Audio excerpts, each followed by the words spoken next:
Hi everyone, this is Hassan Ashraf from ACCA Pakistan. I welcome all of you to this second episode of CPD session, which is on a very uh, important uh, Generation Z. So, since in the last interaction, but obviously before I begin, please, if you can unmute yourself and let me know you can hear me, or even you can type in the chat box if you can hear me.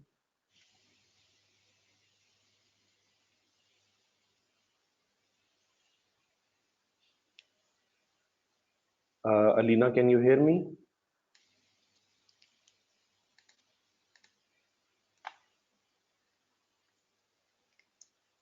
Hello. Okay, that's great. So I hope everybody else can also hear me. Please type yes in the chat box so that I have an idea.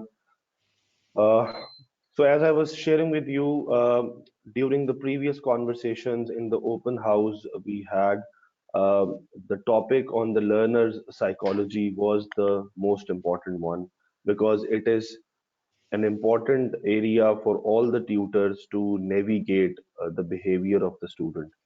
And obviously, we have talked so much about the progression of these students and the pass rates.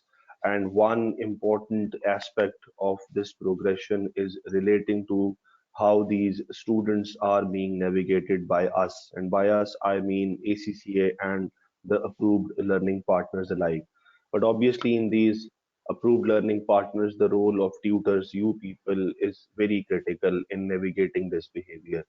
So I got a number of input, a number of responses from the tutors where they would want to, understand something about this generation, and they said that sometimes they feel that the connect is lost, and they are unable to connect with the audience as it used to be.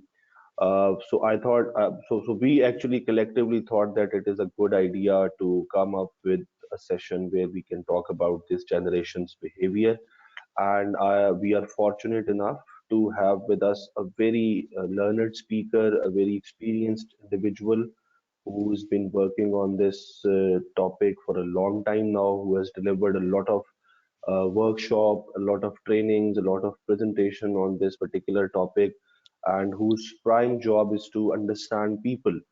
And what makes it more interesting and value adding is that she is also an ACCA member and a professional accountant herself. So she has been through this journey of becoming an ACCA member. And this gives us a twofold advantage where we would be able to relate to each and every single word of this speaker that she is going to share with us today. So I am not going to take it, expand it any further. And without any further ado, let me hand it over to Ms. Mariam Reza from Australia. Thank you very much, Mariam, for your time, and I look forward to the interaction in the rest of the remaining hour. So over to you. Thank you. Hi everyone.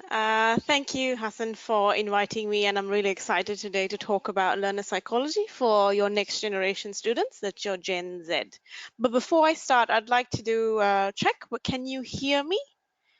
And if you can, please type it in the chat message. I just want to see if I'm getting your messages in the chat area.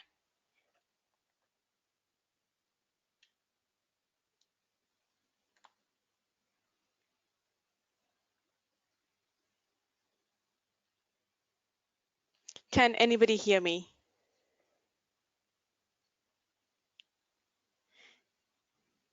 So there is Hassan? one, yes, there is one response. Asad Ijaz can hear us. Everybody else, I would appreciate if you can share, type yes in the chat box that you can hear us. There are 7 attendees at the moment. Thank you, Mohammed Yusuf Saab. Hassan, I was Yes, wondering whether you could tell the attendees to, when they're typing, to type it to the organizers and panelists as well, because I'm not seeing any of their responses. there is a chat box open on the Yes, in can we all so to the attendees, to all of you, can you send the chats to organizer and panelists as well? Because I don't see any of the responses. Mariam, if you go to the question, Yes. uh,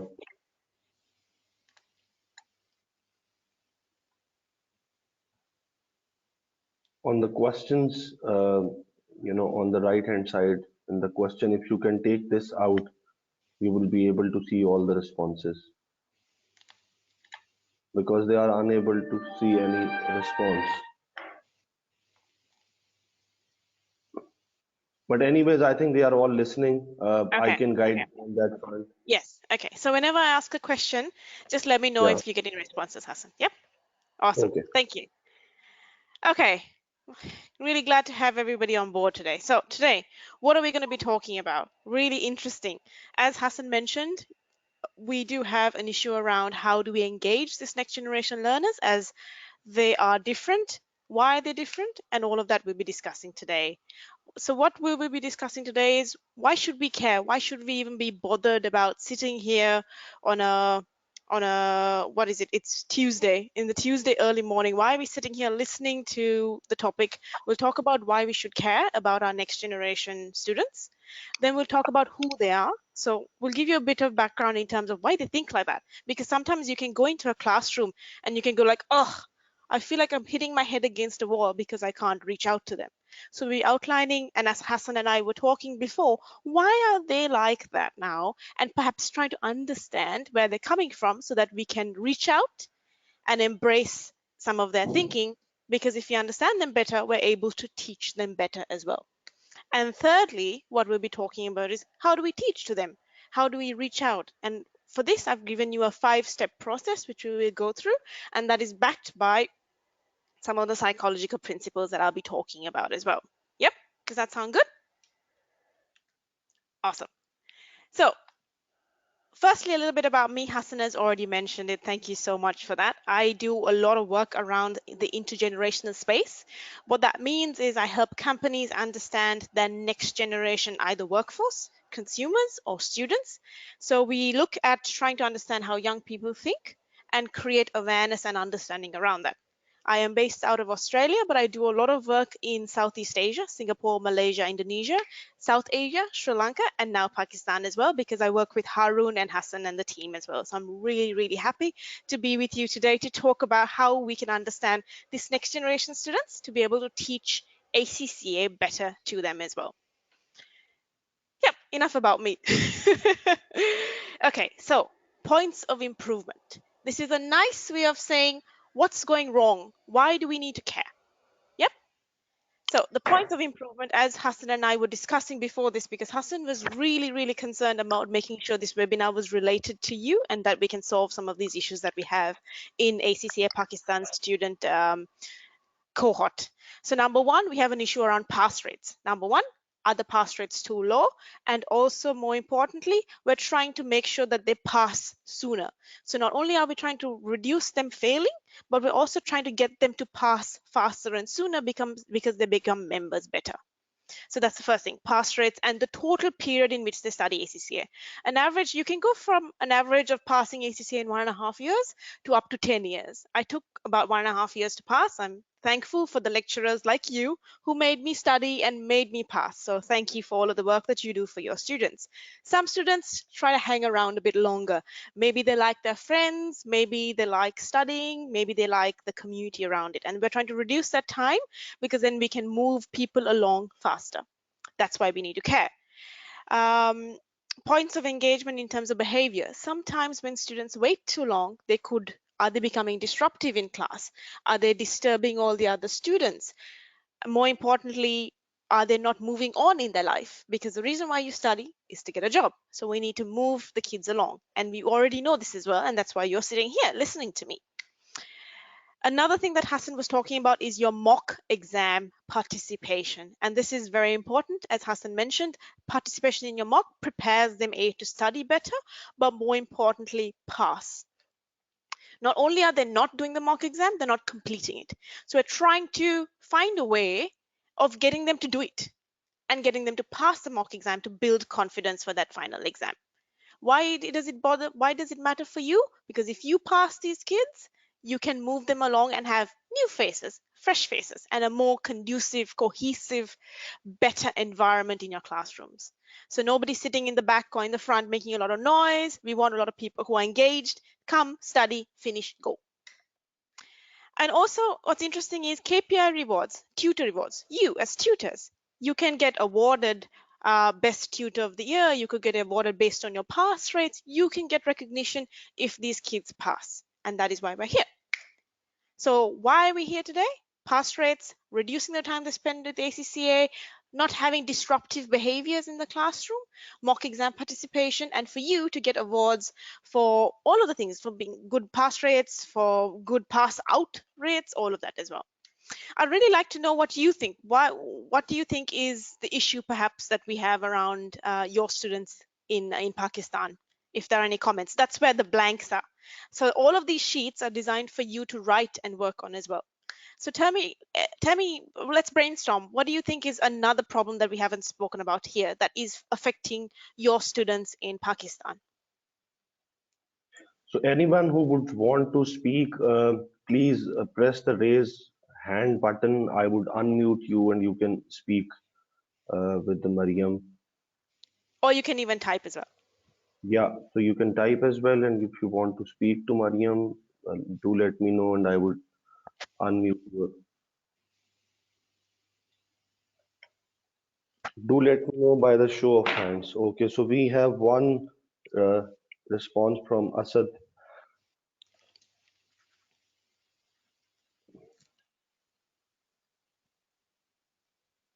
Yes, Asad, you may speak now. Hello, my name is Asad and I'm representing the SCAN School of Accountancy. I think one of the most important area that I feel is the overall attitude of our young generation, our students. They are not positive enough for anything. Their overall negative behavior. How can we inspire them to transform the negative behavior to the positive one? When you mean behavior, is it attitude towards ACCA or just a negative outlook on life in general as well? I think negative outlook of the of general life as well. Okay, Not only okay, about the ACCA, but negativity about everything. okay, interesting. Great question. So let's put that in as a topic as well. We can probably write it down for all of the other panelists, negative outlook on life and ACCA in general. And we'll talk about that in the next slides as well. So thank you for that comment as well. Really great participation. Anyone else, please raise your hand or unmute it yourself.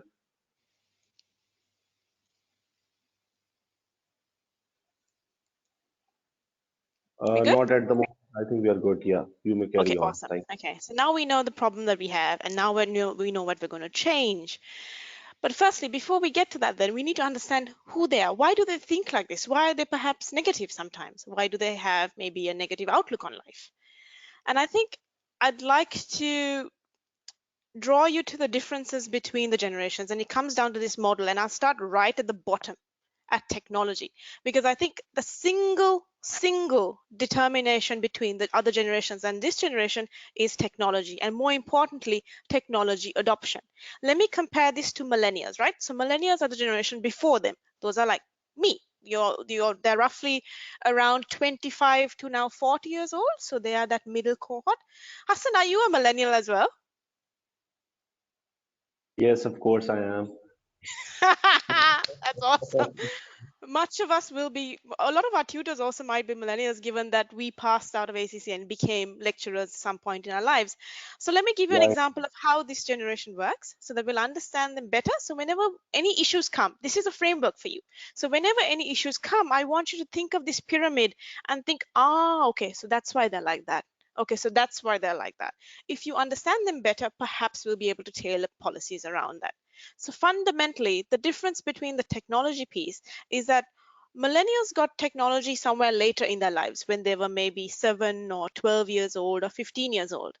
So they learned how to balance face to face. They learned how to balance family relationships. They learned how to balance a world where sometimes all the answers were not there. With Gen Z, they were born into technology.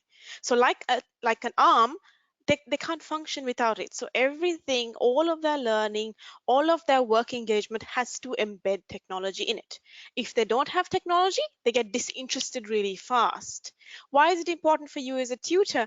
Because if we still use perhaps textbooks, like, books, they're used to being on their phone, and so therefore that's a disconnect, because it's going against their natural tendencies effectively, because now they've moved towards a different modem or mean of delivery. Yep. Now, using technology, they've become globally connected. So now we, Hassan and I, and most of you as millennials, because of the internet, we were globally connected. We knew friends from all over the world. We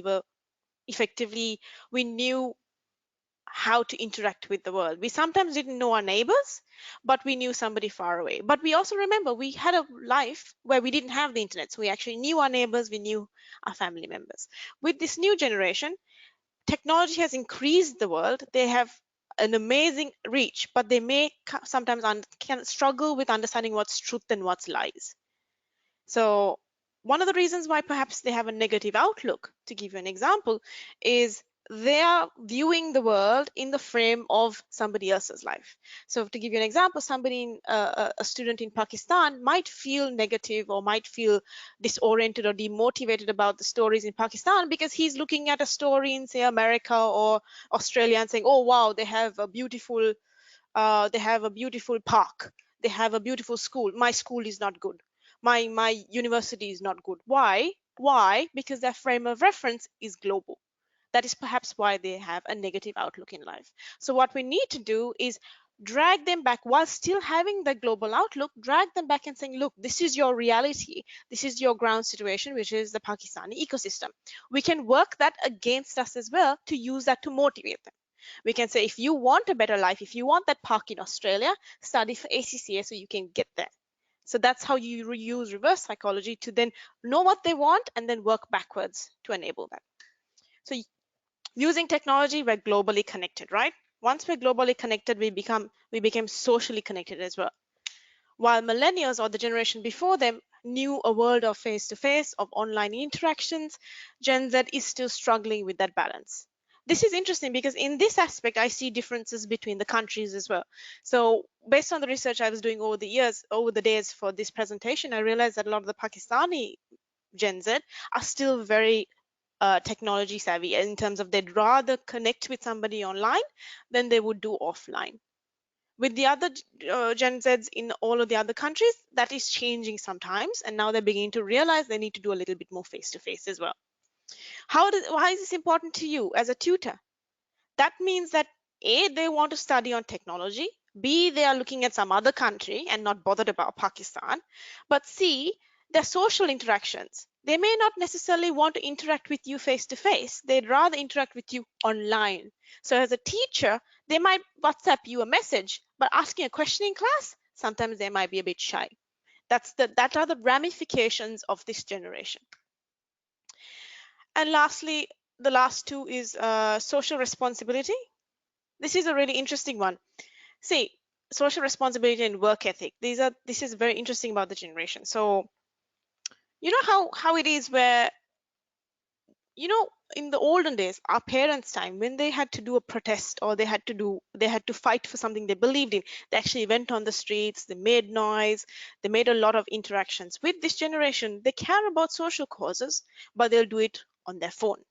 They'll do it by boycotting, by unliking, by unfollowing. So that's the difference between the generation. How is it relevant to you as a tutor? Again, they may not tell you face to face or to your face, teacher, I disagree with this problem. So brainstorming in a class, how do you do a case study if they're not willing to talk to you? They might do it online on a text message, but face to face, perhaps we need to work on their confidence, draw out their interaction. And that is predominantly the problem that we have with this generation. So always remember the baseline. Why is this generation different? Technology has changed everything. When did you receive technology? Were you a baby or were you an adult when you received technology? Because that means that you're more conducive to using technology. You're globally connected, so they're looking somewhere else. without looking at Pakistan and doing ACCA effectively. Their social engagement. So they might be afraid to raise their hand and ask questions. And also they are more socially responsible. They care about the planet, but the way they approach it is different. They may not go on the streets. They may prefer to do it through online campaigns. Do we have any questions about this?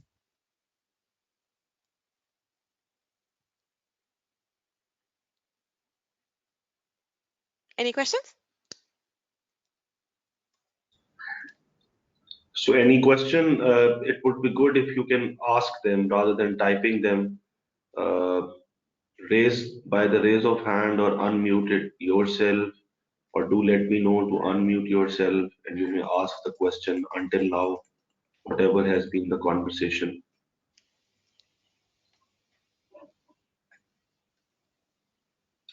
So I think not at the moment, Mariam, we can proceed. Okay, awesome. Awesome. So we first looked at what the problem we had with ACCA students in Pakistan. Then we now understand why they think differently. Because at the core, baseline is how they approach life because of technology. They approach life differently because of technology, right? Now let's figure out, how do we teach them? If we know that these are the changing dynamics, how do we teach them? And I'll go with you through a 5-step process. Initially, I'll be talking about their why, so understanding why they think like that. Then we'll be talking about attention and learning styles. That'll give you an indication of why they're thinking like that, why they behave like that, how to approach their learning styles differently. Medium of delivery, that is, what can we change in the way we deliver our content to them. Social engagement, so incorporating social. Remember that third stage was social? How do we embed that into the way they learn? Because they want to talk to their friends while studying. How do we do that? How do we design our studies like that? And then something called mini assessments, which we'll go through as well. Bear in mind, this doesn't go in order. Again, depending on your institute, you can pick and choose which components you can do. Because I know that as tutors, sometimes you don't have control over your curriculum, over your classroom design. But what I want you to do is take away this framework so that you can decide which aspects you want to implement within your classroom. Remember, you are the tutor. You are effectively the leader, the controller, everything in that 4 walls. You have the power to do whatever you want in that classroom. So I want you to be the inspiration to these students to design in that 3 hours or 5 hours they're sitting there. You can make it the most inspirational lecture, or you could make it the most boring lecture.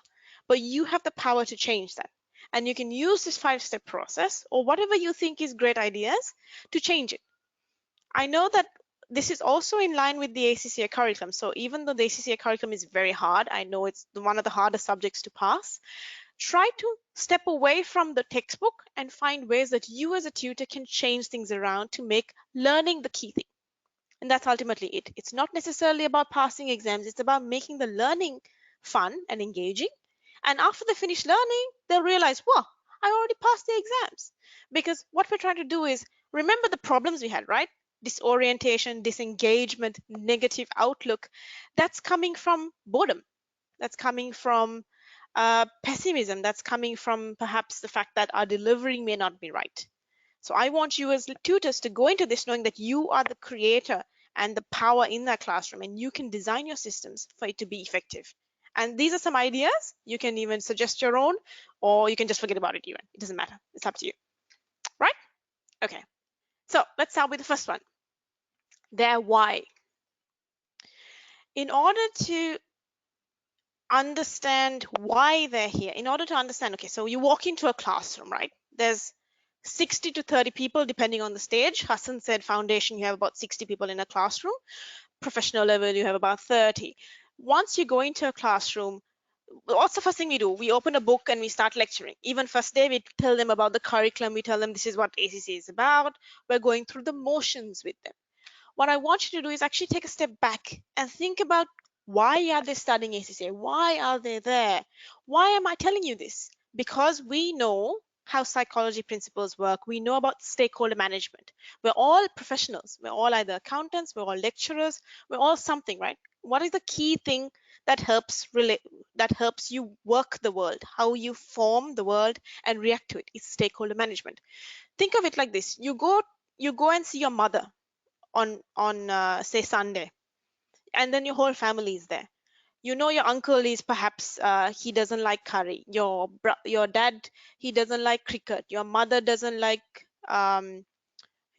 news. So you need to navigate that. That is stakeholder management. You're navigating your family politics. Likewise, when you come to the classroom, navigate your classroom by identifying what they want, because they are your stakeholders. Remember, you're the power in the classroom. Who are your clients? They're not students, they're your clients. You need to manage that stakeholder. So let's just explore, why are they here? Why in their classroom? Some of them want to be accountants. Truly, some of them actually want to be 9 to 5, financial, tax, compliance, whatever accountants. Some of them are doing it because they want to do business or they want to do social causes, and they think ACCA is a conduit. Some of them have, most importantly, most often I think in South Asia predominantly, because I've seen this in Sri Lanka as well, where they're doing it because their parents tell them, wow, okay, my mother is telling me to study, I have to study. What do they want? Accountant, doctor, lawyer, right? That's the way it is. So they're here because of that. That's really hard because they don't really want to be here. But if you know that they're here because of that, then you're able to manage the conversation differently. So okay, Mariam. Okay, say Mariam is here because her mother told her to come. Then I know, okay, that means her soft point that I could use to motivate her is her mother. So I'd say, you know what, your mother would be happy if you pass your exams faster, or you can get your mother off your back if you finish soon. So if you know their why, you can manipulate that to make them pass faster. Some of them are here because all the friends joined together. So those are the ones that you see big cliques. They don't pass also. They don't pass because all the friends are together. How would I tackle that? If I know there's a bunch of people who are here because all the friends are together, what I'd do is I'd make all of the friends pass together. So I would work on them not as an individual, but I'd work on them as a group. So if A, B, C, D, E are friends, try to make all of them friends by targeting the ones that are really good at studying, promoting them to spread the word using group dynamics to move all of them to pass.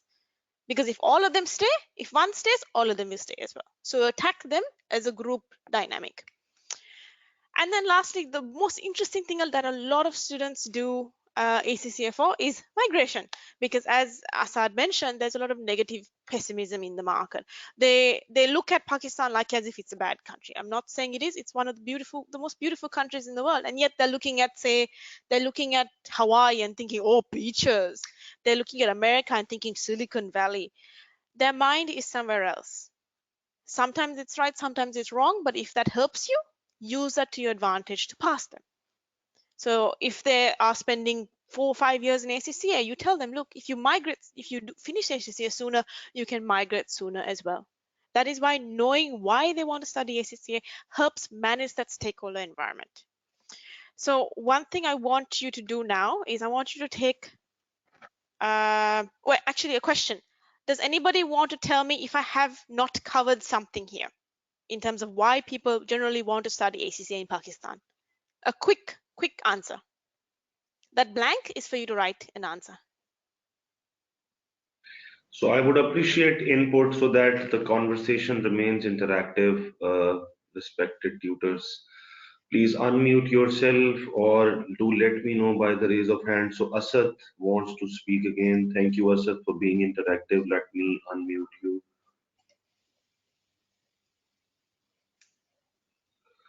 You have self-muted yourself. Can you please unmute? Yeah, that's good.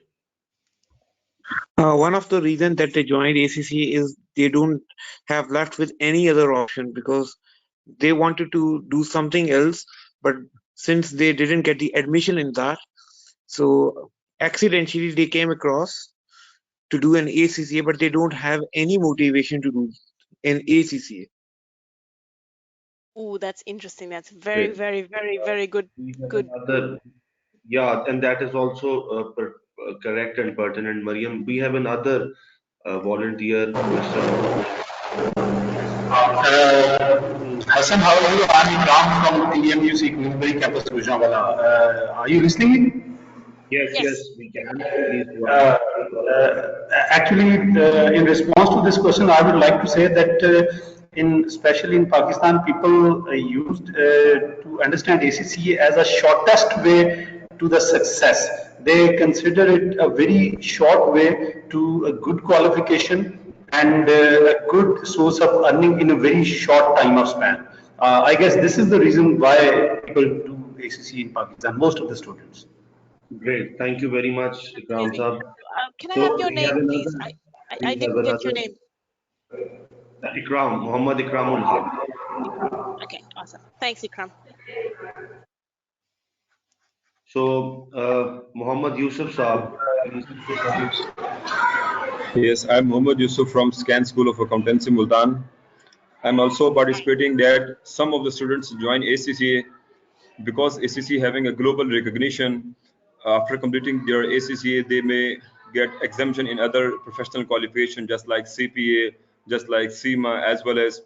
That's why I think some of the students having particularly targeted the ACCA for joining the global chartered accountancy as well.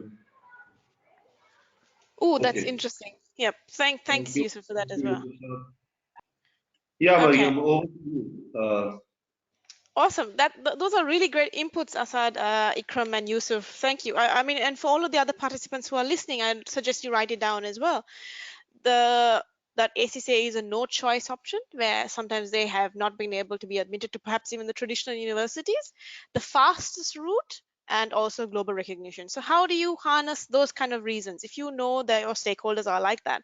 So no choice, and the reason why they're so demotivated then, perhaps you could make it fun and engaging, which we'll talk about later. So the whole idea is, yeah, they don't like ACCA. Okay, maybe they don't want to work there, study there, but maybe you can make it fun. You can make it engaging for them to come because of you.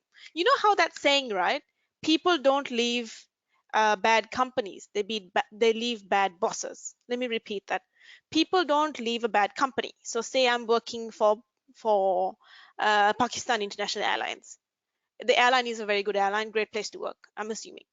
Sometimes I may not leave that. I will leave a bad boss. It's a bit like that. So remember, you're the god in your classroom, right? So if you're a really engaging lecturer, they will stay with you regardless of whether you're teaching ACCA or CPA or whatever. And perhaps that is where I'd like to take that approach, where you make it the most fun, amazing, caring environment, and then they'll forget about finishing ACCA and they'll try to focus on your subject alone. The shortest way to success is an interesting one. If that's the case, that's awesome to work with. You tell them finish sooner, finish sooner, finish sooner, you can move on to other things. That works for global recognition as well. If they want migration, if they want, if they have wanderlust, where their mind is somewhere else and they want to get there as fast as possible, try to make them move as fast as possible and use them as an example. So use them as an example in the classroom, saying, oh, this person finished early. They try to get through in their life and also celebrate what they did after that. So because I finished in 1.5 years, for me, I didn't feel like, I mean, even though a teacher would have said, oh, look at Mariam, she passed so soon. I'm humble enough to know, don't talk about that too much. Talk about what I did after, because students who get stuck, they will see, okay, after 1.5 years, okay, he did this, he went and worked in this awesome company, he did all of these amazing things. So follow up and use them as examples in your classroom. Okay, so as a quick exercise, I don't want anybody to join in. Just for 5 seconds, I want you to look at this and think of one person in your classroom that fits all of these reasons. Oh, wait, I'm actually running out of time. When you have some time after this webinar, take this framework and start writing down the people in your classroom and where they fit in why they want to study ACCA. What I'm trying to do is I'm trying to make you segment your classroom so that you know, okay, this group wants to migrate, this group wants it because of public recognition, this group wants it because they have no choice. Once you segment them, you're able to then tailor your advice to them indirectly or directly as well. Yep, good, awesome. So once we know why they're doing ACCA, I want you to know why they to do basically a needs-based assessment in terms of where they are in their lives. Just to give you an understanding of this thing, I'm just going to go really fast. If you look at the 15 to 19-year-olds, so this is your foundation level students, right? Because Hassan said a lot of the ACCA students are just outside of their school or high school, so therefore that top bracket, I don't know whether I can write here, pen, let me just see. How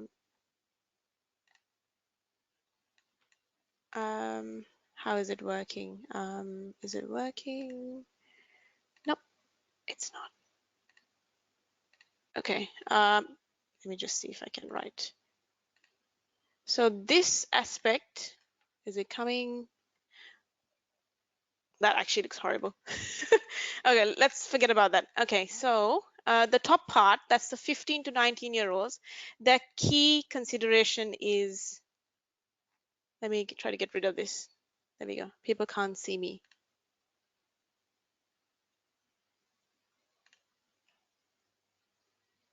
There we go. Yep. So the first line, as you can see, people are very engaged with completing their studies because they first finished high school, and so therefore they're really engaged in trying to finish their education.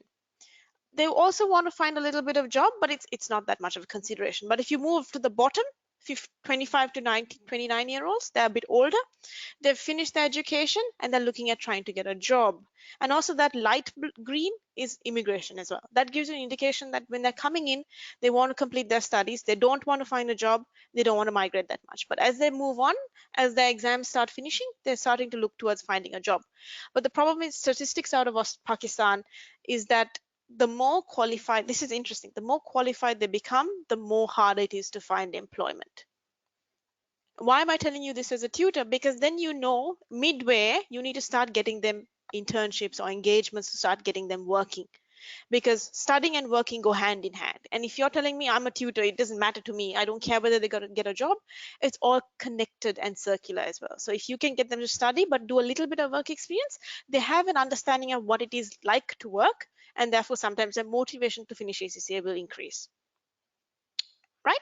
I just kept this in for you so that you have some information in terms of their needs, basically. Because if you look at the females, sometimes some of them want to get married as well, so their priorities are different, especially among the young people.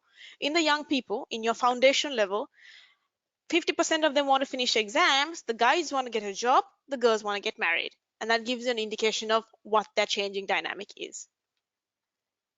This one I've kept just for the lines. How do I erase all? There we go. So this one is just for your information. Again, it comes down to segmenting your classroom. I want you to segment them right down to what they want, their quality of life, happiness index, because once you segment them, you're able to tailor your conversation to them differently. Yep. And that's step one. So knowing your why. Why is this important? Because you get to understand your stakeholders and then manage them better. If they are here because of no choice, then you can make it fun and engaging. If they're here because they want to pass as fast as possible, use them as an example. If they're here because they are here because their parents or their friends put them, then use that as a motivator to draw that engagement to finish faster. So the second step is what we call, what I'm going to detail with you, attention and learning styles. Mariam, just a moment. Apologies for the interruption. Uh, Alina, you are unmuted. Can you see the screen now?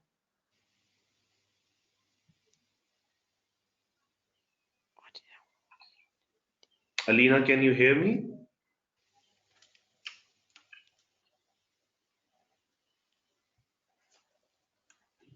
Alina, are you there? Okay, never mind. Please proceed, Mariam. There was a concern that she was unable to see your screen, but I think I hope she would be able to see it now. Please proceed. Thank you. Okay, not a problem.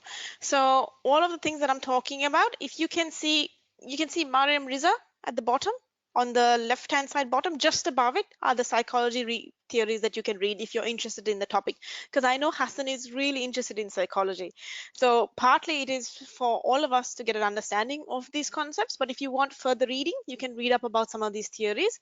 And I've mentioned the names of the writers.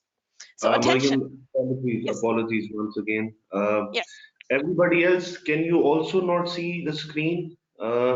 Please type in your question box or chat box. Alina is unable to see the screen. Are you?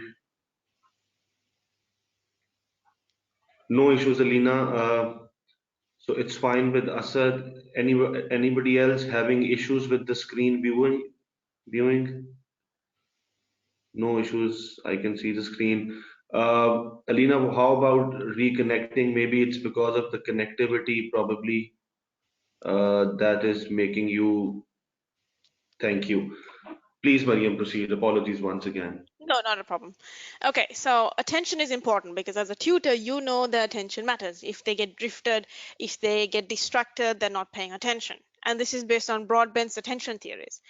We know based on theory that if something is a regular thing, people don't need to pay attention. So if you're driving a car or if you are walking home, you go into automatic short-term to medium-term memory, and so therefore you can function without attention. But when you are relaying new concepts to them, their full attention is needed. What I want to do is quick, if anybody can tell me, guess the attention span of Generation Z or the people in your classroom. How many seconds do you think their attention span is?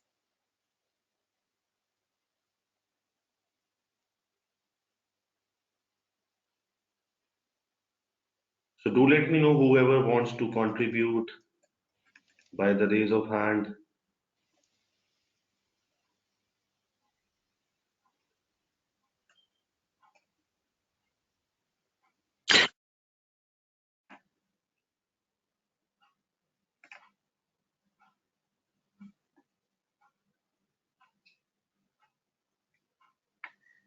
Asad, you may like to speak. Just a number. There's 60 seconds in the clock. How many seconds do you think Gen Z has the attention span for you to teach them a concept? Nobody? 30 seconds, I believe. 30 30, seconds. 30 seconds. Ooh. Do you want to know the answer?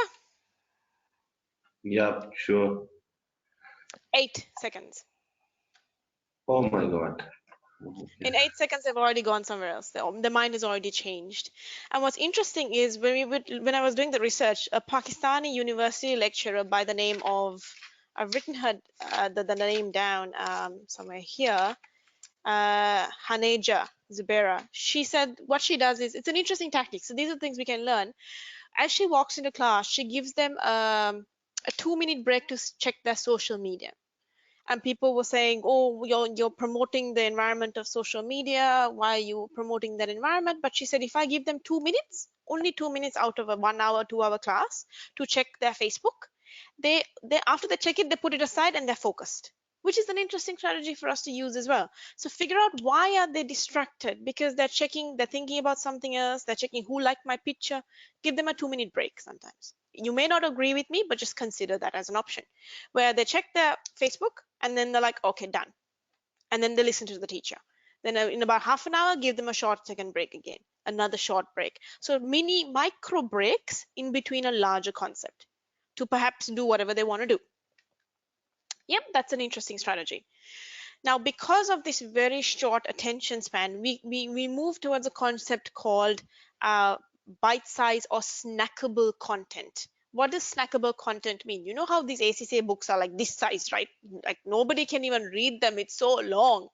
What we're trying to do is we're trying to break that content. They've broken it up into units, right? 1 unit, 2 units, 3 units. That's also very big. What we're trying to do is you as a tutor take that curriculum or that pedagogy and then you make shorter, smaller content pieces out of that. So remember, you have the power in your classroom to control things. Just because the ACCA curriculum has these stuff, those are your final deliverables. But nobody says you can't make individual pieces fun and engaging. Snackable, that means you can eat it. That means it's short, spunky, fast. So that's the whole idea. If their attention span is so small, no wonder they're going into classrooms and they're like so bored. So what we're trying to do is within the space of your class setting, within your slides, make them short and sweet. Yep. Once you know that their attention is slow and they want smaller pieces of content, I'd like you to look at learning styles. This is the walk style. So we all know students learn differently, and this is educational psychology. Some of us are visual learners, so we like a lot of maps, we like a lot of graphs, we like a lot of images. Some of us learn through hearing, listening, lectures, webinars. So if somebody tells you, your phone number 04925695, they remember it faster because they've heard it as opposed to seen it. Some people like to read and write, so they like big, long paragraphs. These are the people who do really good at case studies, where they have long paragraphs, they underline, they circle, they draw. And some people are kinesiologic or physical, so they like to learn through doing, through actions, to seeing, to action, to doing something. The reason why I have this is fundamentally important, because if remember, we looked at our classroom of 30 people and we segmented them. Firstly, we segmented them in terms of why they did ACCA. Then we segmented them in terms of their gender, their sociopolitics, their reason, whether they want to migrate, blah, blah, blah. Now we're going to segment them based on learning styles. So this group of people are visual learners. This group of people are listeners. This group of people like reading and writing. This group of people like activity, group activity, doing on the job. How do you as a tutor help them in a classroom setting? Because ACCA is a big book with just writing. No wonder people who are musically inclined or listening get bored. So what you do is, once you've segmented that, tailor your content accordingly. So now you know, okay, this group in my class, they're getting bored. Why are they getting bored? Because just like talking, you give them maybe a video to watch that details those concepts. You don't have to create the video themselves on YouTube. Sometimes people explain concepts easily. Sometimes there might be a video about double entry. There might be a video about the ethics of an accountant. You don't have to create these videos. You can mix up your classroom with a little bit of your theories, with a little bit of you talking, and some videos, some audios, some imagery. And also, how do you deal with the physical, the purple color area? How do you deal with them? You give them tasks to do. You give them activities. You can either do this to all your class at the same time, or remember group work, you break the classroom down. So during group work, you break those groups based on their learning styles. So if I know group A is very like numerical, they like to have big paragraphs, I'll say, okay, this is the case studies. You have one case study, right? So Blackburn Accounting is having an ethical consideration around their corporate governance reporting. That's the case study. Tell me what the ethical challenges are. Then what you do is you give the group that likes long paragraphs, you give them the paragraph and say, figure it out. Then you give the people who like action, the purple color area, like role playing, you give them and say, okay, you role play, and you come up with the consideration. So see, one assignment, but you're giving different groups in your classroom different ways to approach it. That's how you segment it, and that's how you harness it. So now you have people who are negative who are coming into class. They're negative because perhaps maybe they are a doing person. They want to do something. They want to talk to people. But yet the classroom is all written. So what you're trying to do is segment them and give them the same assignment, but approach it in a different style. And that's how you draw out their learning styles. Again, the writer is Neil Fleming. It's right at the bottom, as you can see. If you want further information, read it. Now you're asking me, how do I know what my students are? How do I know what they're thinking like? Number one, you are the tutor. You know, you have the greatest skills. I know you can do this. You can tell because you're so experienced. You know when somebody is like jittery. Okay, maybe he's auditory. Maybe he's a doing person. Maybe he likes cricket, so therefore he's an action person. But if you're not comfortable with that, you can also test your students. At the beginning of the class, you can give them this test and tell them do it and get an assessment, and therefore it helps you with the segmentation of your classroom. Right? So now we know the learning styles. Now we know how to test them. Generally, how is our Generation Z? I'll just give you an example. 51% actually do working by example. So no wonder our Generation Z students are coming in thinking, wow, so boring. That's because think of you as an academic course. Just because you're an ACCA lecturer does not mean that you're tied to the professional standards of like, this is a book, you need to finish it. You can make it fun and engaging like a university, like a campus. In your classroom, make that learning experience like a campus education. Remember, who was it? Assad, you said they came to ACCA because they had no choice. No other choice was limited. So say they want to go to Pakistan University and they got locked out, or Karachi University or wherever. Bring Karachi University experience to your classroom. That way, ACCA is not a choice, but a fun experience to be with. So 51% like doing things. 38% like seeing, so they like text, visual graphs, and only 12% like listening to the class. So no wonder they're bored. No wonder they don't like it. So try to make it a bit more fun. Use the same examples that ACCA wants you to teach, your KPIs or your deliverables, but change your classroom setting into a very interactive system. Bring those academic systems, the good ones, not the bad experiences, into your classroom. Examples of how you can do this, you can use your own life examples. You as a person, I'm just checking for time. You as a person, as a tutor, why are you the tutor? Because you have all of the skills in the world to teach them. You are their guide, their beacon, the way you dress, the way you present yourself, the confidence. This is my classroom. I'm here to impart knowledge on you. All of this is the confidence and the knowledge and the learning that you have as a person. You're the first person that they see in the classroom. So use your own examples. Don't be afraid to share it and set the tone, the culture of learning in your organization.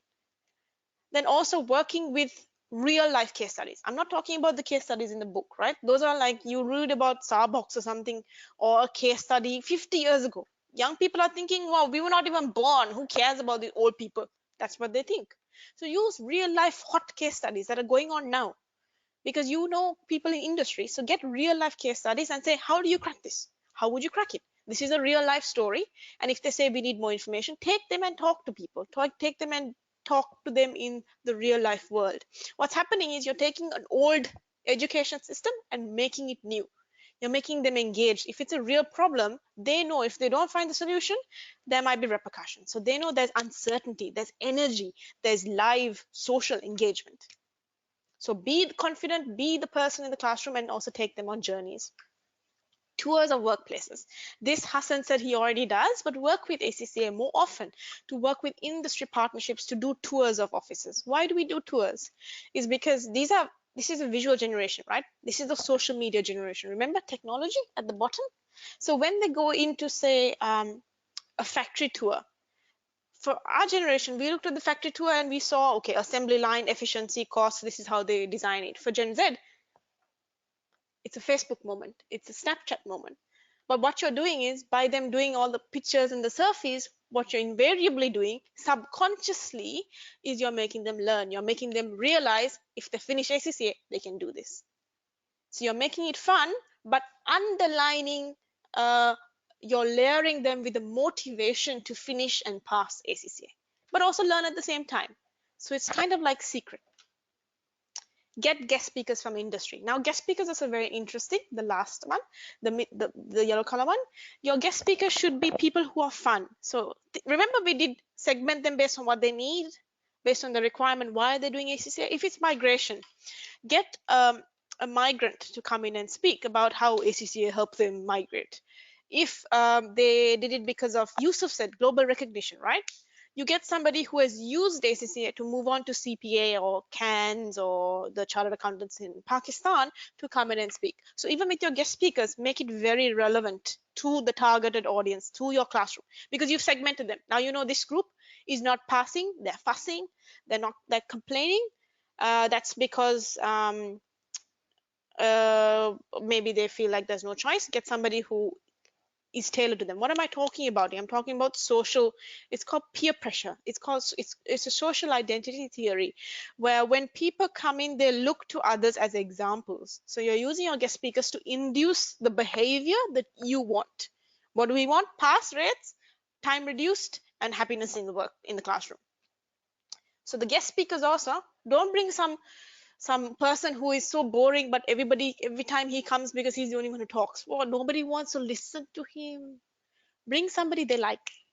Influencers. When I mean influencers, I don't mean Kim Kardashian. I mean influencers that they will look up to for what they want ACCA for, right? That's how it's relevant guest speakers. Another thing that you can do with experiential learning is role playing. So what you do is you give them a case study and say role play it. Brainstorm it. So, okay, you be the client, you be the accountant, you be the internal auditor, role play. It's not in your ACCA curriculum, because your ACCA curriculum is that big fat book, but you are the leader in the classroom. You are the person who controls that four walls. So you set up your assignments differently. What's happening is, even though you're not writing assignments, you're making them learn, which is effectively what you want to do as a tutor. Role playing doesn't have to take a long time. It's just 5-10 minutes. You're the internal auditor, you're the whatever, converse. What happens is, people who are auditory, people who are experiential, all of these learning styles converge into one area. And that's how we induce fun and engaging environments in your workplace. That is why universities sometimes seem fun, because all of this, because they have time, they have 4 years to do effectively this. With ACCA, it's only 6 months you only have time to do. So that's what I'm saying, design it properly. And lastly, workplace assignments. If you can give them short-term placements, they will realize how fun working is, or maybe sometimes boring, but they'll finish ACCA faster. And that's how you use experiential learning in your classroom setting. Yep. Do we have any quick question on that area, if anybody has any questions?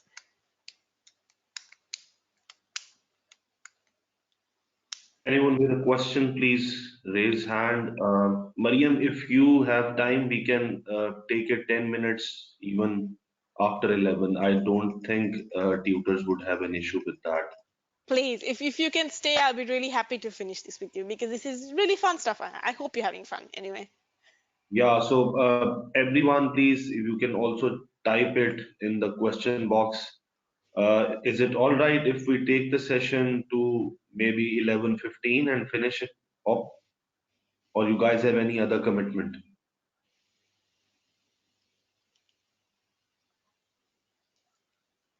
Yes, so Asad says that he can even go up to 45 minutes extended, no problem.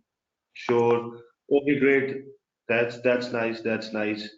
Uh, that's nice. That's nice. Okay. So, Okay. you may continue. Yes, I wanted to ask you, do you have any questions or any observations, anything that you want to touch on in terms of, or even tips that you have done around experiential learning in your classroom? I'd love to hear, because we're all learning from you, which is amazing. So, any question, any comment, please type in the question box and I'll communicate it. Well, what I've done in the advanced financial management to explain the futures and options, I make a temporary market in my classroom and let them know how the future and options contract can be sale and purchase, or even a real commodity like gold can be sale and purchase. I make some flips for gold and some currency notes, a fake currency notes to dispute among them, and they actually sell and purchase them. It's fun to realize how actually markets works. That's an incredible example. I want to study in your class. That's amazing. Anybody else would also like to share some really great examples like that? That's amazing. I think not at the moment, Mariam. We may continue. Okay. Hassan, do you have any recommendations in terms of experiential learning? Well, I think I would agree with what Asad has just shared about the classroom experience. And I think, especially if I talk about the strategic business leader paper, that is more around this experiential learning, where the role play would be very important. Uh, and I think in a lot of strategic professional exams these days, when we do exam technique webinars or exam technique Facebook live sessions, the tutor always talk about the role play, that it is very important for the student to assume that they are in the shoes of that particular individual about whom the examiner is asking them to write or something, or from their perspective. So I think uh, the tutors have already started using this particular style of role play, especially at the strategic professional level. So I would really second this approach. I think there is no best alternate to this approach, because this is fun. At the same time, this is a way of embedding things into the subconscious mind of the student. Yes, yes, yes. Very, very sad. Yes, Hassan. I mean, it's really glad that the tutors already do this as well, because I mean, ultimately the tutors know everything and they know how to bring out the best of their students.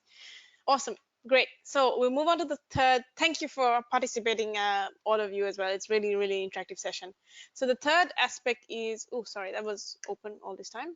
The third aspect is medium of delivery. So now we know their why. Then we know that attention span is very low. We're trying to give short breaks to them. We also know to use experiential learning or their learning styles based on the different crowds. Now we're moving towards the delivery of their content. So what can we do to change the medium in which we deliver? We know ACCA is a very numbers-based delivery. How do we make it fun and engaging?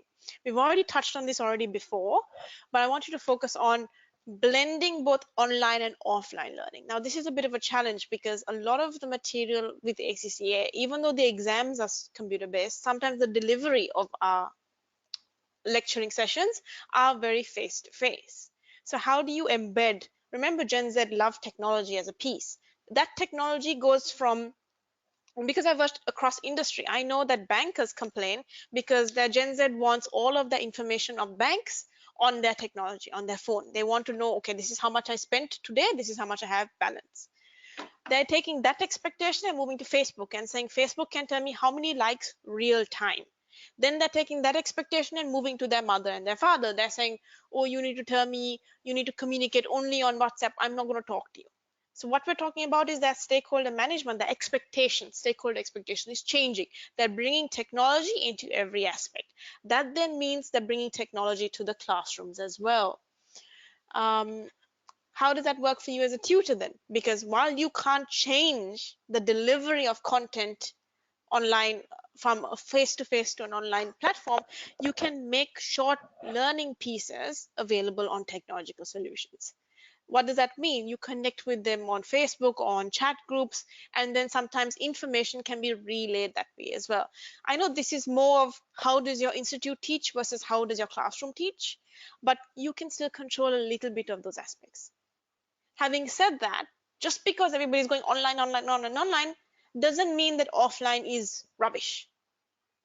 Because that's another thing. In the developed world here in Australia, we've moved completely online, where people are like, now we just want face-to-face. We want to meet our fellow study people. We want to meet our lecturer, but no, only online, which is a problem also. So what I'm trying to tell you is you as a tutor, you can maintain a balance of interactions, but also remembering the importance of having an online presence as well. Well, let's just look at these stats. I've kept this for you to give you an understanding of this. This is Gen Z stats, right? So Gen Zs prefer classroom discussion at 64%, which is pretty good. I mean, that means they still want to talk, they still want to interact, which is a good start. They want to work through problems and they still use the textbooks. So remember how there are people saying, oh, nobody likes the textbook, we all want to go for an online textbook. No, 50% like it still. Why? Why do 50% like it? Remember our learning styles. Remember that those people who like the big paragraphs? That's why textbooks are still important, because when you talk to a classroom, you have different learning styles in the classroom. That is why the clunky, big, huge textbook is still important. Working in small groups, still 50%. Why? Because people are the experiential learning, people are there. Notes available online. Now, this is interesting because while ACCA's delivery may be offline, sometimes the books are ebooks, you can make notes and put it up online as well. You can make short notes, you can scan it, you can make it accessible, you can make yourself accessible as well. The whole idea is how do you make the learning experience online? That means not the whole experience, but short engagement. So even your marketplace that you were having, you could make it on online marketplace where you could connect different classes from all over Pakistan to do a larger marketplace. It's about expanding the ideas you have and thinking of how can I make it digital? How can I make it technology savvy? Because then also your reach expands as well. That means you're not the lecturer of this classroom, but you can influence so many other classrooms as well. Those are just points that you could ponder. What's EdTech? We all know EdTech is education technology. I'm not going to suggest big, huge technology solutions to you because it's, at the end of the day, remember, you are the power in your classroom and we're only focusing on that aspect. How do we change that? How do we become better at our classroom delivery? So you don't need to use this crazy technology, just sometimes digitize within your classroom. Things like a digital textbook. Sometimes you can use digital textbooks. I'll tell you why. This is an example, right? There was this lecturer once who came to me. She was very upset that people were on their phone during class all the time, like scrolling. And they didn't have a textbook. I said, have you considered that the textbook is on their phone and they're scrolling on their phone? It's things like that. I know all of you are very progressive, so I'm quite happy with that. But I'm saying always factor in sometimes people on the phone might be taking notes, might be using a digital learning platform. And how do we then change our mindset as lecturers as well to harness that? That also means that, remember, we were doing learning styles and we were catering differently. You have to cater differently to people's varying levels of technology as well. I'm a very old school person, so I don't like that much online learning, maybe because I'm a millennial. So I might do technology maybe 30% face-to-face, 70%. Some people might be 30% technology, 30% face-to-face. So it's about managing those expectations and managing your cohort accordingly. Yep. What is cloud-based, mobile-first, multimodal learning? What multimodal learning is that? That means they're using different devices and using different interfaces. That means sometimes they're listening to the lecturer, sometimes they're looking at their textbook on their laptop, sometimes they're looking at questions on their phone. Multimodal. So at one time, even though they're looking at you and you feel like they're on Facebook, they're learning through different sources. They're also watching YouTube on their phone about not where to get the best dessert after lunch, but using Facebook or YouTube to learn accounting principles. So embrace other sources of information to help in your delivery of your content. What that happens is you're switching it up, but you're also bringing in that whole social and the technological aspects of the Gen Z into your classroom. User-generated video. This is interesting because Gen Zs nowadays, they only learn through very short, remember we said bite-sized components? They also learn through video. Now, ACCA is not structured around videos, but you can help that. You can, if you're confident on camera, you can create videos yourself, because sometimes we never know, we might have some enterprising people. You never know, Assad might be doing video lecturing, you never know. If you're shy or if you don't have content, you could use other people's videos to teach.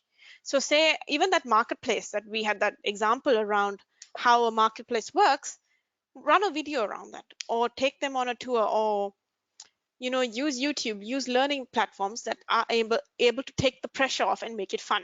It's easy for you as well because it takes 5 minutes of your time to show a video and make it more fun and engaging. Remember when we were studying, we had a video once in a while. With Gen Z, this is very, very, very important. That's the difference. Earlier, we used to use video. Nowadays, we have to use video in our delivery. That's the difference. And videos can be shared. And that's what you mean by user-generated videos. So you get them also to make videos about the topic and then share that video. So say, okay, let me give you an example. The assignment today is around ethics. I'm going again with ethics. There was an ethical consideration around something. This is the assignment. How do you brainstorm it? Do a 2-second video about your proposal to your management. It's not in the ACCA curriculum. So instead of doing a written presentation or recommendation to management, you tell them, okay, everybody go to a tiny corner. I want a 2-minute video about you making a presentation recommendation to your managers. What's happening is they're learning, they're engaging, they're using video, they're using social. Remember, they're using social, so they can share it. Okay, share your content. Sharing, everybody's happy. Oh, yay, everybody's having fun in classroom. They're not studying, but they're studying. What they don't realize is they're studying, which is good. Okay, the fourth area is social engagement. And we've already touched on this before, but this is really, really interesting. This is very, very interesting. How do we engage as people? This comes down to core psychology principles. Who are we? Okay, who are we is our self-identity, right? But who are we is relative to somebody else. Let me give you an example. My self-identity is I'm a female. But why am I a female is because it's relative to somebody else who is a man. So I'm a female because he is a man. I'm 20-something because that person is 30-something because he has lived longer. And I am 20-something because my nephew is 5 years old. I am relative. My age is relative. My gender is relative. My identity is relative. I'm Australian versus somebody is say Sri Lankan, or somebody is American, relative identities. How do we form that? Is because in order for us to understand ourselves, we look at somebody else and we make a comparison. That's called looking glass self. It's Cooley. I haven't mentioned that there, but I'll probably put it in here. Cooley looking glass self. Okay, so why am I talking about social identity? You must be thinking, oh, she was talking about ACC and now she's talking about something. I don't know what she's talking about. Why is this important? Why do we study? Why do we eat? Why do we drink? Why do we study? Why do we better ourselves? Because we're filling the void of who we are. Who am I? When Hassan introduced me, what did he say? Mariam is an ACCA member. That is why people do ACCA, identity. So this is why this is so important to us. If you want to teach them ACCA, try to understand their identity politics that are going on as well. So on this side, we have something called personal identity. I've covered that. Is a definition of ourselves through social identity. And then what happens is there's social categories. I mentioned to you social groups. So I said I'm a female because somebody else is male. So all my friends will be female. That's what you call an in-group. All the outside people will be male because they're out-groups. Why is this important? Because in a classroom interaction, you're able to identify groups easily. Groups are very important to you because you can utilize groups to get what you want. So you would find this group of, say, friends. Why are they friends? What binds them? That's group politics. That's group dynamic. So you find this group of friends, they're all girls. Okay. Okay. So maybe it's because they're girls, but then you figure out, okay, because they all like to they all live in the same city. So that's one group. Okay. Then you find another group in your classroom. They're all together. Why? Because they play cricket together. Okay. So now you know what they like. Then another group you find, oh, they all want to migrate together. Okay. Once you begin to identify groups in your classroom, you're able to identify what they want, and then you're able to use those group politics to influence behavior. So if you know that group, doesn't matter if they're boys or girls, they want to migrate together, then you're able to pick the ones that are hardworking and make them influence everybody else. So now I'm talking about influence. This is another theory after that we will get to, where once you identify the group and then you know what they want, you then start targeting people in the group to get what you want. On this side, we have the very colored pride thing. That's Maslow's hierarchy of needs. We all know what that is. The reason why I have that to you is I want to give you an example of how important social aspect is. The green color one, social. Social is in everything that not just Gen Z do, but all of us do. Why do we go to work? Why do we interact with our parents? It's because of that social drive. With Gen Z, it's even more important. Remember that first pyramid that I did? Social was the third element. That is how important it is. It's like video. Earlier we used to use video. Now we have to use video. Earlier we knew people interacted in groups in our classrooms. Now social is very, very important. If you tell them don't talk, sit in a corner, don't interact with each other, they're obviously going to run a mile away, because not only this generation is going to be like, wow, the teacher is so bad, they'll hate the teacher and they'll actively leave it. So what I'm trying to say is social is so important.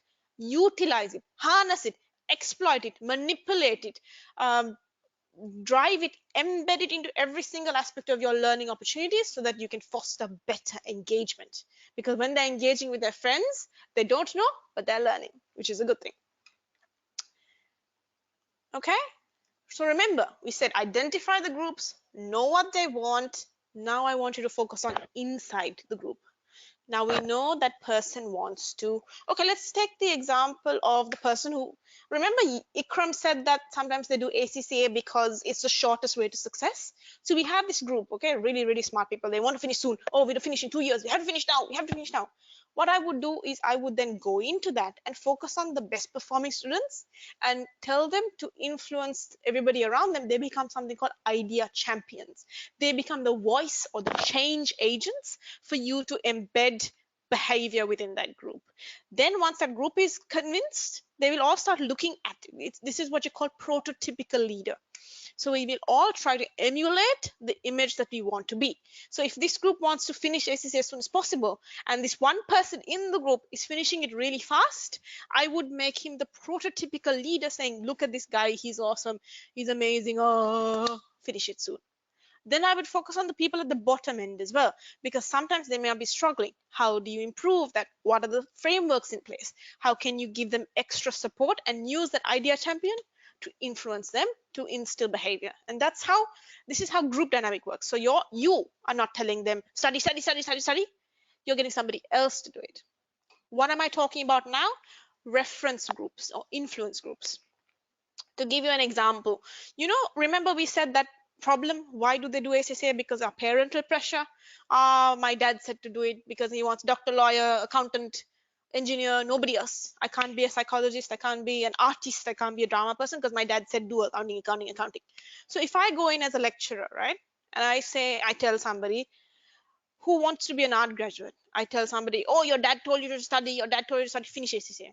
This person who already may be having daddy issues and doesn't like his dad because his dad forced him to study, you're using the wrong reference group, right? Because I obviously, perhaps, for example, I don't like my dad. But if you say, oh, your dad told you to study, I'm like, I don't want to study, I don't want to study. That is why picking your reference group is important. But this person who doesn't like his dad likes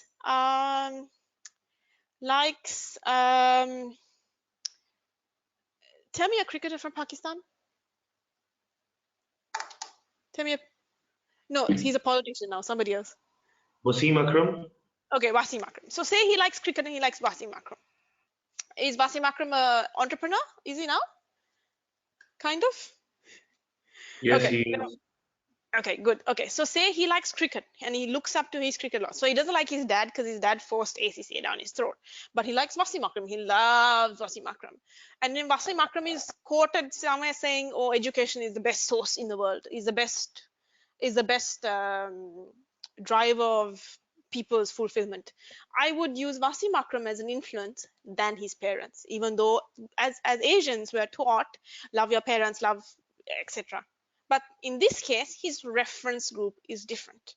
Why am I telling you this? Because I want you to, when you segmented your groups and targeted your groups, identify who their reference groups are. They look at celebrities like Wasim Akram. They look at micro influencers. These are people who they like on a day-to-day basis. So you know how people sometimes spend millions of rupees to get product placements by celebrities, right? We pay so much money for these celebrities. Sometimes the people that influence people are the people close to them, their friends, their close circle. Get them to influence you, but use the right reference groups. This is why this graph is here. So this is a Pakistani case study. Who do people look up to the most? Not their parents, not their politicians, not the media, their teachers. Their teachers, you. They look up to you. 80% of them look up to you. So tell me then, do you not have the power to influence their minds, their behavior? They look up to you. Obviously, you must be thinking, oh, she hasn't been in our classroom because they are looking at us like they want to kill us. I get that. But you must understand, fundamentally underlining respect remains with teachers. That means if you foster that, right, with your behavior, your perception, your appearance, confidence, you can lead them. You can lead them to be better than themselves. You can lead them to pass the SSA, you can lead them to finish SSA sooner, you can lead them to do better jobs, you can lead them throughout the generation of their life. I am still loyal and thankful to the lecturers who made me pass. Not just ACCA, but my school teachers also. My kindergarten teacher out of America still writes to me on LinkedIn. Why? Because I valued her. You have that power as tutors. And that's what I'm saying.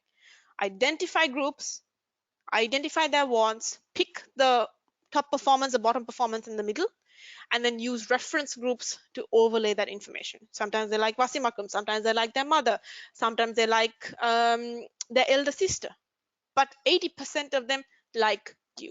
So you have the power to do that as well. As long as you're not like henpecking, like study, that doesn't work. You make it fun, engaging. You have like that a case study, that mock marketplace. Amazing. I want to study in your classroom. And that's how you use. Yes. Would we be able to finish in next 10 minutes? Yes, I'll quickly run through. Okay, great. Thank you. Yes. So another way of using collaborative learning is using fellow students. So another reason why they study together is they use their friends and they interact together. So those days, remember, we used to go to schools and they say, don't talk to each other, sit and do your work. This Gen Z love to work with their friends. 80% want to study with their friends. They want to exchange ideas. They want to study together. So use that in your advantage.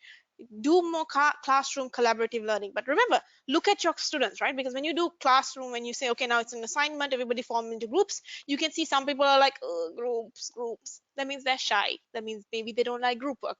You segment them separately and say, okay, you all work on a case study on your own and give up an idea, or segment it based on understanding your crowd participation.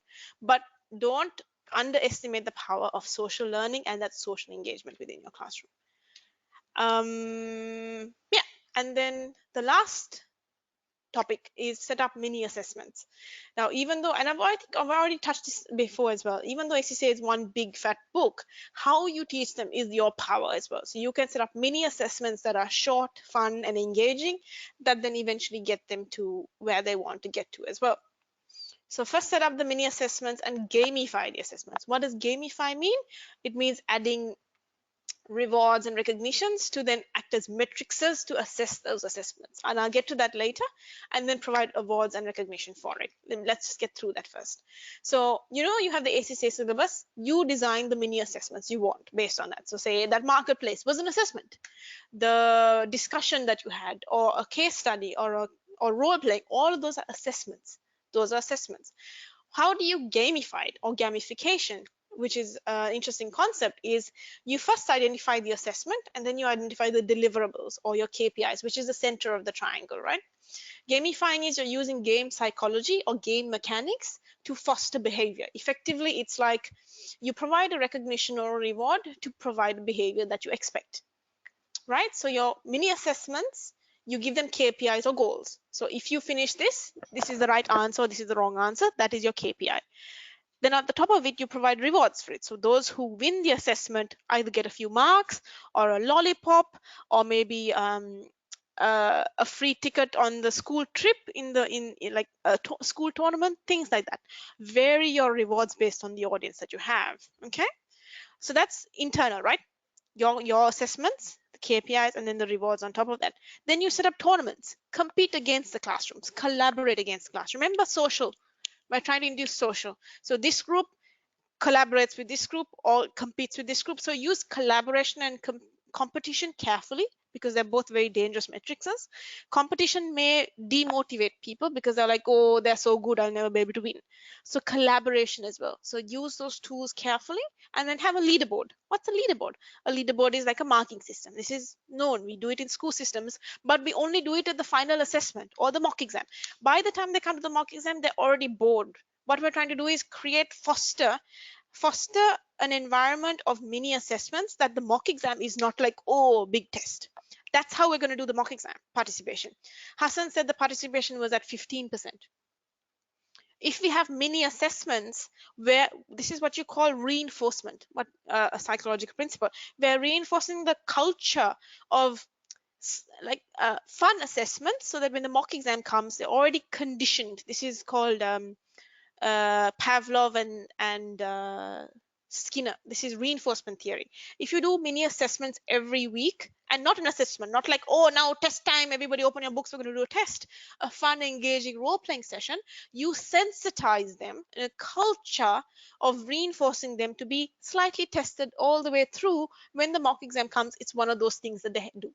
So it's not, oh, a big mock exam like the exam itself, but this is the culture of just fun, engaging testing. And also then towards the end, you start doing mock exam type assessments. So when the mock exam comes, they're not that scared. That's how you get the mock exam participation up, because you create a culture of general like testing, and you don't make them feel scared, you easing them into it. I've just given you a system of how you gamify, but we've already explained that. Know the assessment, KPI, reward them, collaboration and competing, and then have leaderboards. So this team did good, this team did good as well. Remember, participation prizes.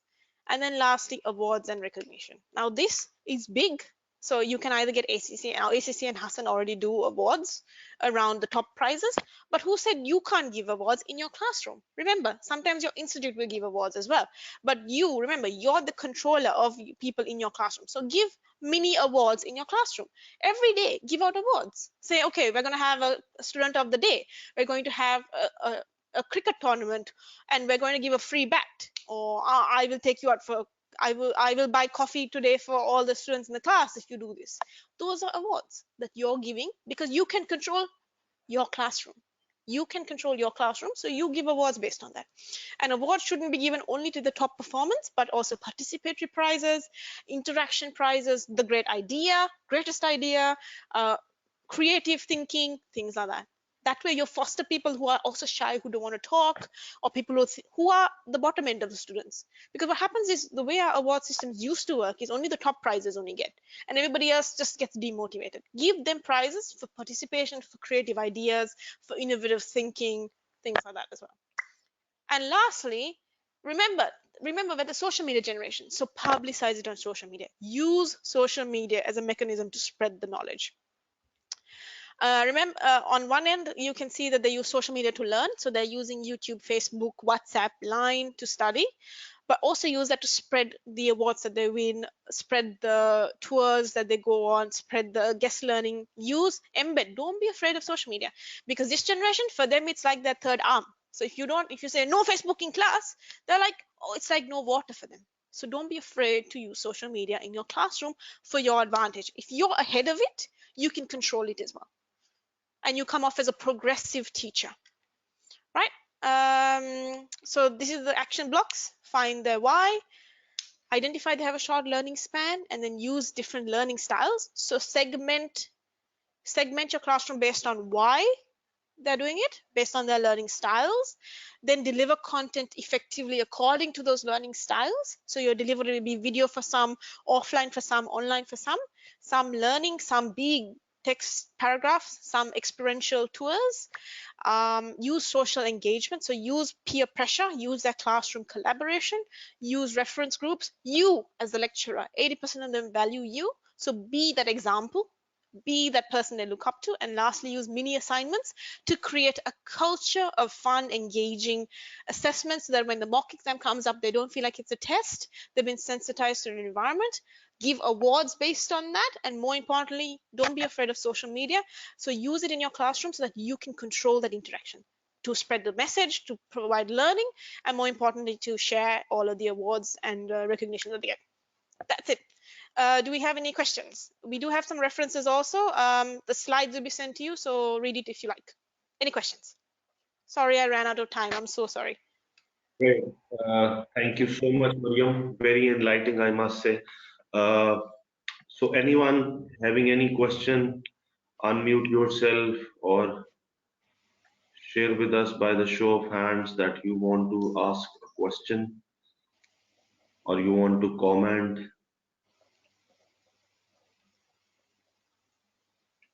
Abdur Rahman, I'll move it to this, yes.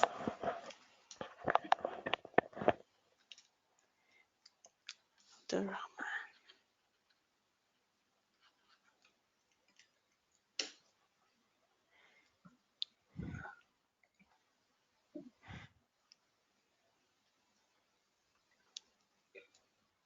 thank you, Abdur Rahman Saab. Please don't leave as of now, because I have to run a quick poll, and then as soon as I will end this webinar, there is a quick survey which would only take 2 minutes of your time. But that is very important so that we understand what was the session like and would you like to expect more activities on this topic. I'm just waiting for any question if anyone has any question. Asad is saying that it was a very helpful session. I hope it motivated us to be in class. Thank you very much, Asad. Thank Uh, you. Anybody else? Any comments, any question before we run the poll and then we move on to end the webinar and request you to complete the survey. Shazeb Sheikh wants to ask a question. Shazeb, you can unmute yourself. Yes, Shazeb, you can unmute yourself. Shazib. Yeah, okay. Assalamu alaikum, Mariam and Hassan. Can you hear me? Salam. Yep. Yes, we can.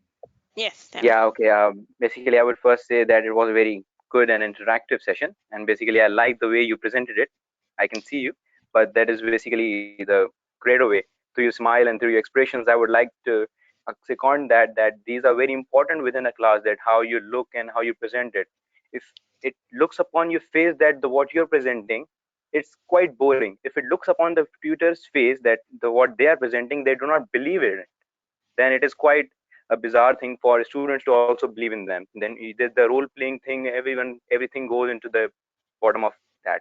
Now what I would suggest, and not suggest, I would tell my experience. First of all, what I did first, when I went to the class, when I went to the class of F3, they were basically small students, the basically new growers, new students, and they were from A levels and O levels. What they like is how they are going to make someone a beacon, what their teacher looks like.